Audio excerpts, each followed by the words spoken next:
Good morning, dear students. How are you all? I hope you all are safe at home. Today we are going to start chapter number 1, networking concepts.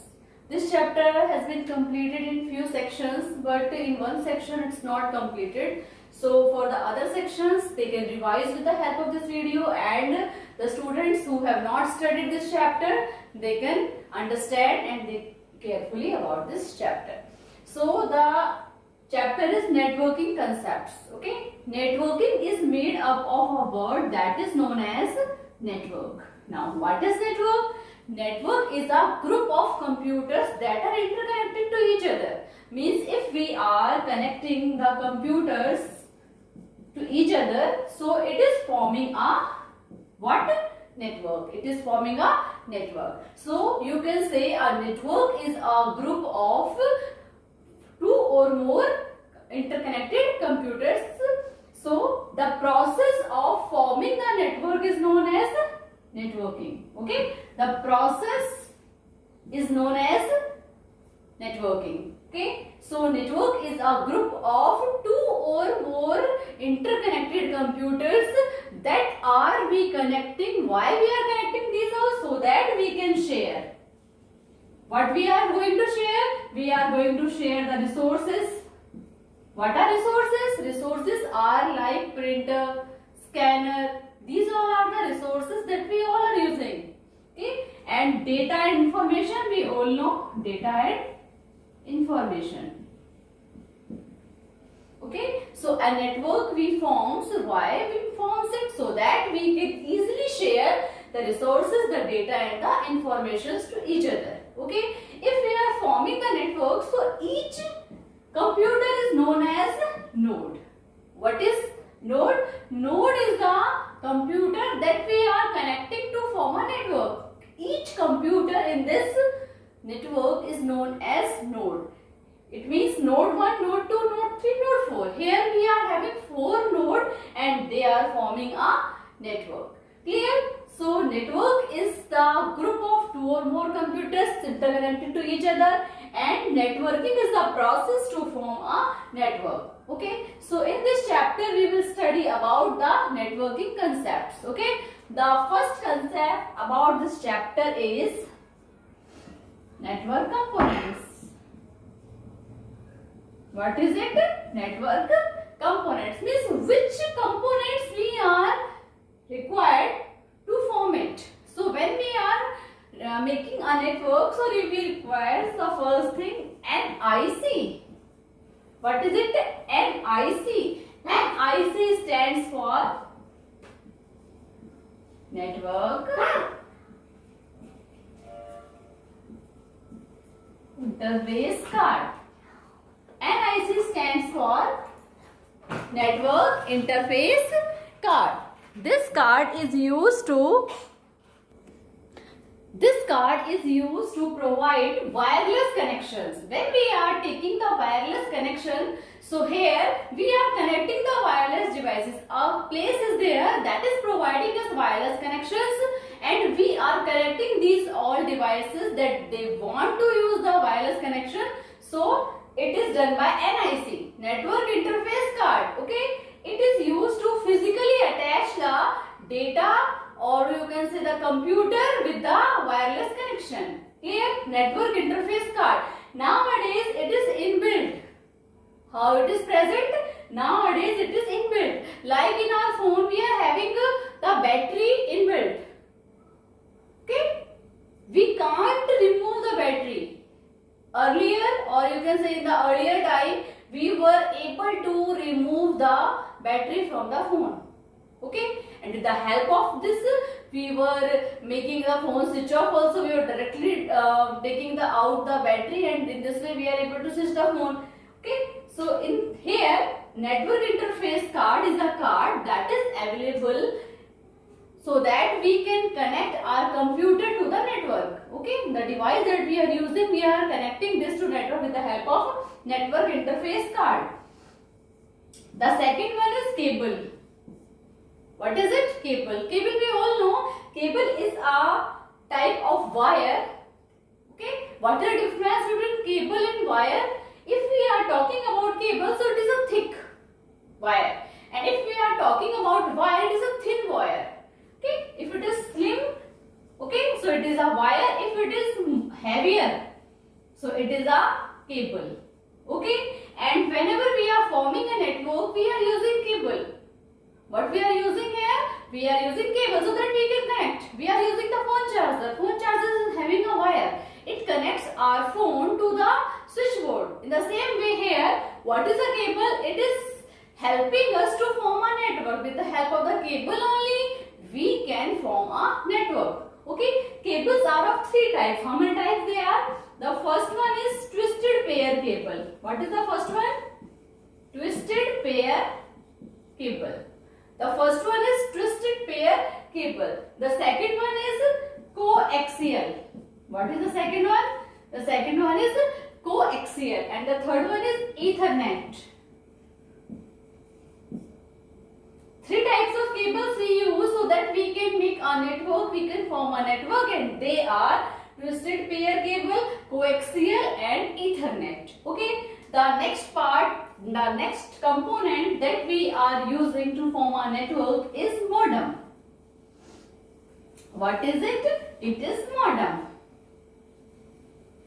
This word is, I think, not new for you all. Modem.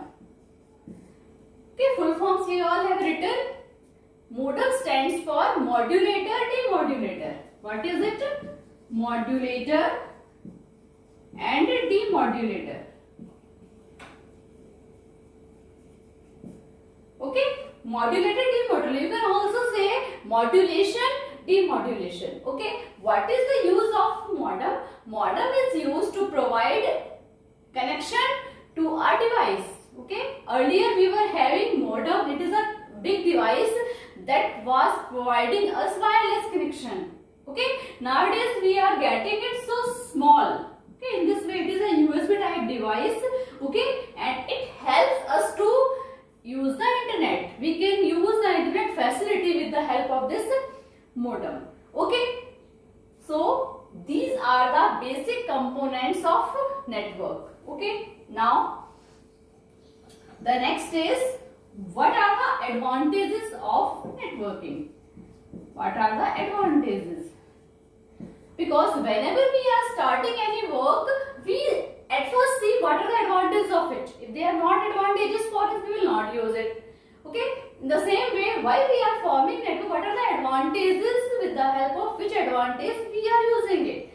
So the first advantage about it, if efficient use of storage media, means the media, storage media that we are using, it is efficient. How it is efficient? Suppose we are forming a network of 10 computers. Okay, and here we need to use 10 CPU, 10 keyboard, 10 mouse, okay, 10 UPS. So it will be costly. How it would be? It would be costly. But if we are forming a network, so in a network we are not required to have multiple CPU, multiple keyboard, multiple printer, multiple scanner. These are not required for it. Printer. Here only one printer is sufficient, only one CPU is sufficient, only one scanner is sufficient. In this way we can use. Every computer can give command to printer and they can get the print also. At one place we are using multiple printers and at one place we are using only one. So which one is advantageous? No doubt the network is advantageous because it is not costly. It is cheap. We can easily purchase one printer of good quality. Okay, not 10 printers of low quality. Okay, so this is the first one. Second one is, if we need to take the backup of the computer, nowadays every phone is having backup. Okay, so if we are taking the backup of our phone, so here every computer need to be have backup. But in the network there is no need to take backup of each and every computer. We can take the backup of the server computer and we can solve the problem. So it is easy. One task is to take backup of 10 computers. One task is used to take the backup of only one computer. So which one is good? Of course, the network is better, because here we have to take the backup of only one computer. Okay. Next is, if we are using the hard disk. Okay. So here in the network we can use a hard disk of more storage at one place, not the hard disk of less space of 10 computers.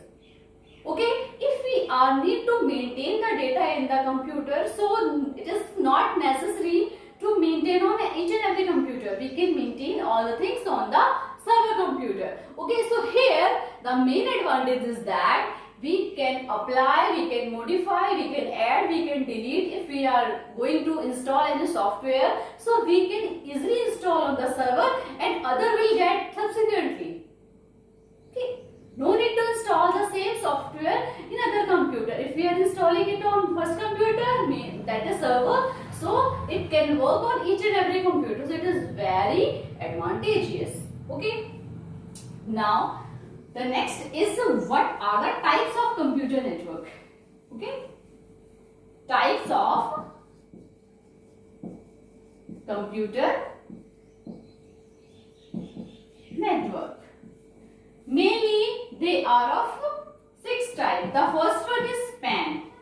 It stands for Personal Area Network. What is first one? PAN, Personal Area Network. The network that we are using for the personal use. Like Wi-Fi we all are using at home for personal sharing of data and information. Bluetooth we are using for sharing of data and information. That is a type of PAN.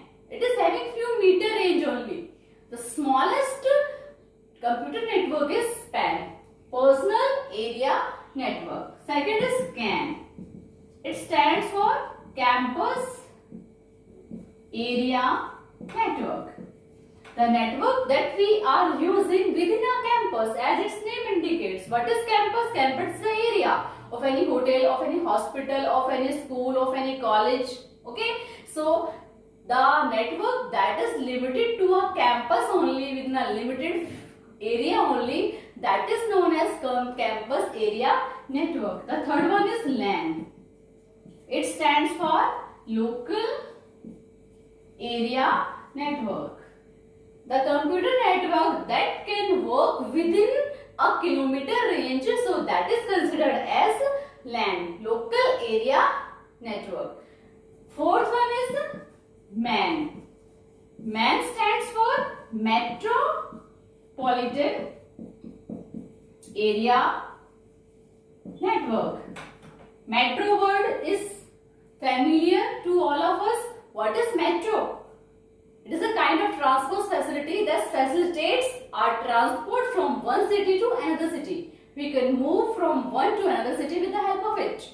Okay, here in the same way, MAN stands for Metropolitan Area Network. It is a kind of network that is used to connect the campus or the area of cities. Means this network is limited across the city. It can cover the cities also. So that is known as MAN. The fifth one is WAN, Wide Area Network. WAN stands for Wide Area Network.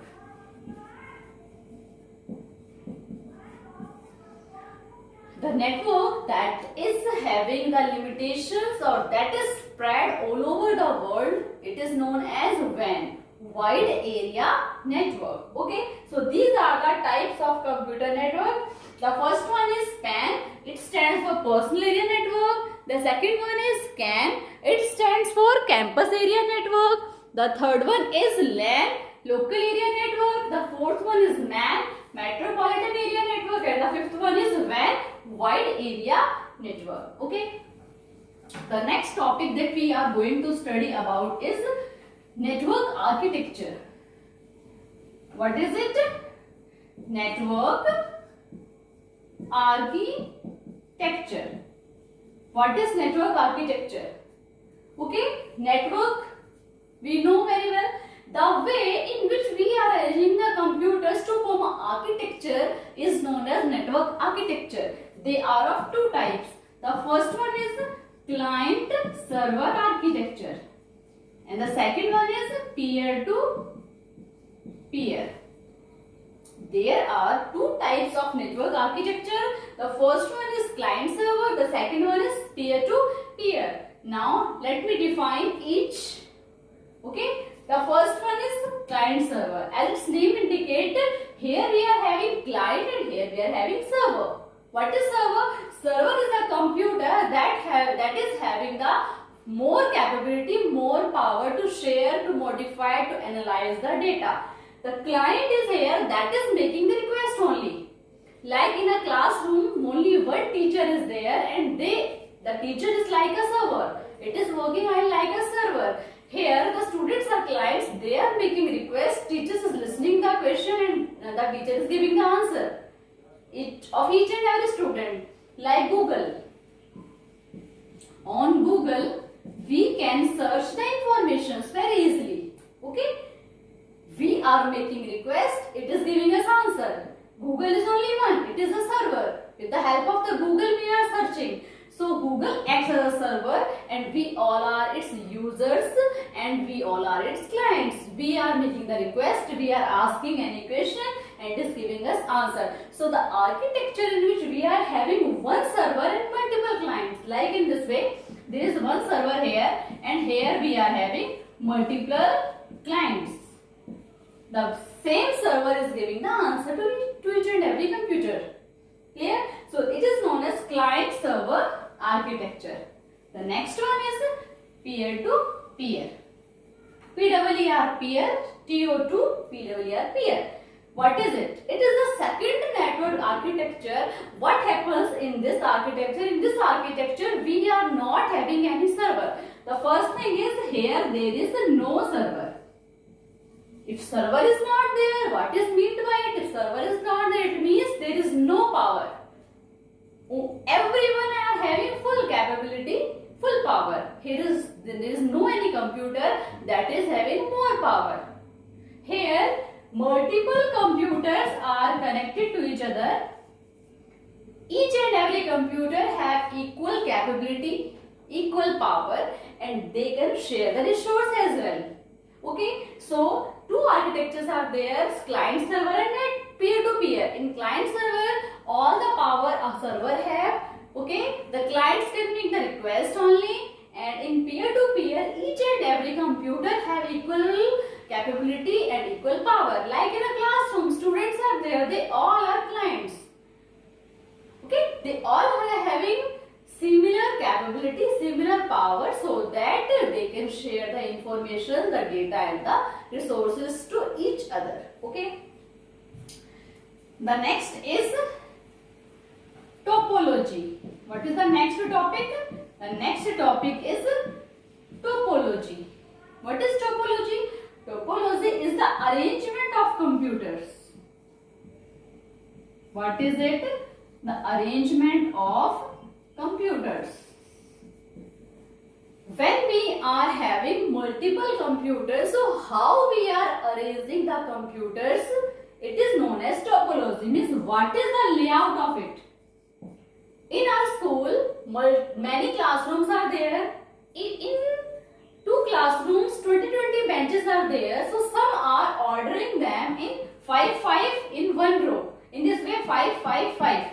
In this way, other classes maintaining here 10. So layouts are different. Okay. Same benches are there, but the way to arrange the benches is different. In the same way, here we are having many computers, hundreds, thousands of computers we have. And how are we arranging the computers so that it is forming a type, or you can say a shape? What is topology? Topology is the arrangement of computers that we are connecting to each other, okay, so that they can share the data and information. So what is the layout of it is known as topology. Okay, like the first one is point to point. Point to point means here computers we are arranging point to point, means a serial line. In a straight line we are arranging the computers. So this type of topology is known as point to point topology. Second one is ring topology. If we are arranging the computers in a shape of ring, so this type of topology is known as ring topology. Why? Because it is forming a ring type shape. The third is star topology. If we are connecting the computers in the form of a star, so this type of topology is known as star topology. Fourth one is our bus topology. What is the fourth one? Fourth one is our bus topology. What is bus topology? If we are connecting the computers in the form of bus, it is known as bus topology. Like in the bus we are having this and here seats are there. In the same way, here in the network it is a main cable and these are the computers that are connected to it. So this type of topology is known as bus topology. The next is tree topology. What is it? Tree topology. The topology in which we are arranging the computers in the form of a tree. Like roots are, what is a tree? In a tree, roots are there, the leaves and buds they comes. Okay, means it is wider from upside. Here it is opposite. Starting first, then it is having two parts. Then it is having, in this way, it will go wide downside. So this type of topology is known as tree topology. The last is mesh topology. What is the last one? The last one is known as mesh topology. The topology in which we are arranging the computers in an irregular shapes. Above ones are the regular shapes like line. Line means point to point. Star. Star means here we are connecting the computers in the form of star. Ring means we are connecting computers in the form of a tree. Bus means we are connecting in the form of bus. Okay. Tree means in the form of a tree. Here mesh topology is a type of topology in which we are not connecting the computers in a regular shape. Here we are connecting these all in irregular shapes. So this type of topology is known as mesh. Means here there is no order. Any can be there. It can last here. Okay. So in this way this is known as mesh topology. Okay. So today we had studied about these topics. Okay. 1-2 topics are left. The first one is network security. What is security? Security is a method to protect our data and resources. We all try to secure our data. Okay. So this topic we will clear in our live class. Okay. So the topic that you had studied here in this video, you can watch the video. You can understand. If any doubt comes, we can discuss the same in our doubt class. Okay, thank you. Bye students.